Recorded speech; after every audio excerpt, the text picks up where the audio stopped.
My name is Lisa Livengood. My name is Liam Olson. My son is Liam. Yes, that's my mother. Opioids were introduced into my life at an early age. I had a bad accident. I fell 30 feet and I was prescribed them for quite a while after that. I didn't understand what it felt like to be sober as a kid, to be honest. And when I was, I felt crazy.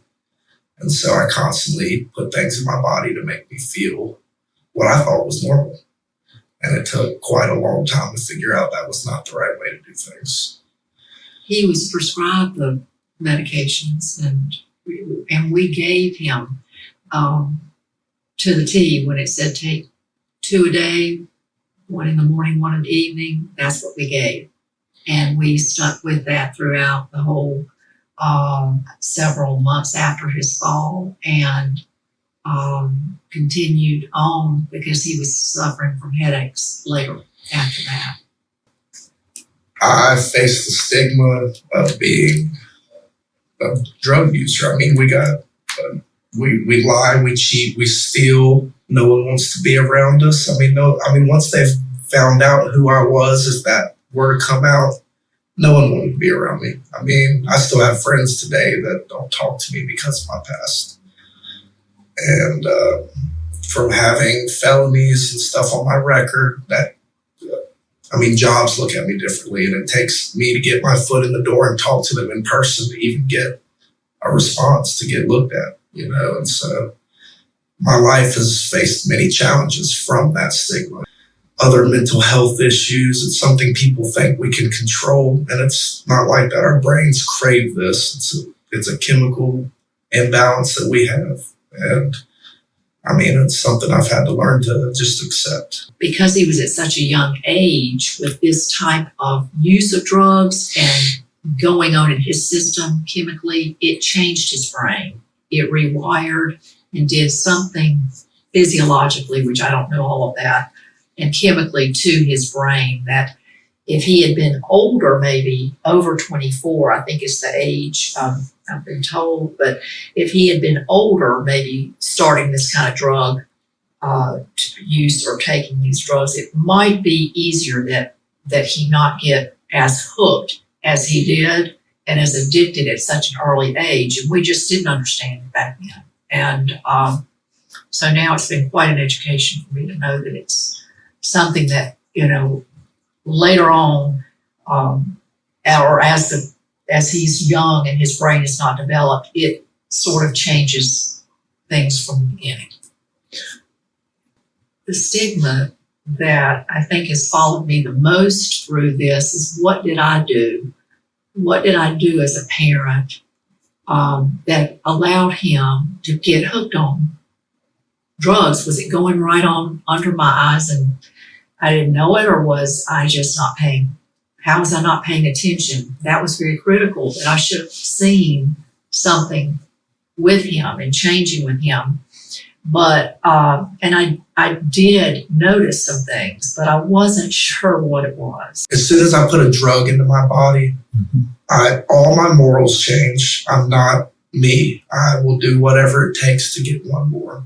And it's crazy. I've looked her dead in the eyes, and she's told me she did not wish I was ever born. And it's because I was fiending for drugs in front of her, and I was making her drive me to get me drugs. So I thought I wouldn't die. And and that's not any relationship between a mother and a child. That's not how it should ever be. But that's addiction too, that so many people don't understand when you say that your son has battled with drugs and been a drug addict, and they think that's still who I am today. Yeah. They think that's stuff that's never going to change. That's just who I am. And so it's been a big. I don't know if that'll ever change. I don't know. I hope it one day does, but I'll always be a drug addict. That's who I was for 20 years, and if I don't watch it, I could be that again. It's in me. Addiction is in me, and I just have to be above it. That's all it is, I think. confidence and knowing that you can't go back there. Yes. I want the community to know that opioid addiction can happen to anybody, especially can happen to young children, which I think is such a difference now. We know that it has been proven, but I think anybody can fall into this category. And it can be your mother who is growing old with all sorts of ailments. It can be a father, it can be a son, it can be a daughter. It can happen in any family. And to have this kind of issue with them and in their life, rather than shut the door and be afraid, I think we need to be educated and aware, and it needs to start early on that we know this, and and it needs to be in our school systems. We need to constantly alert our students and our children of the issues of problems it can cause and how it can follow you. So I'm very strong on it being a part, just in general, all education. It needs to be somehow focused in every form of it through. I'd like the community to know that they're not alone, and that if I just continued on being me and doing the right thing, even if I messed up, I didn't have to be that person again. I could keep trying to be the better version of myself, and that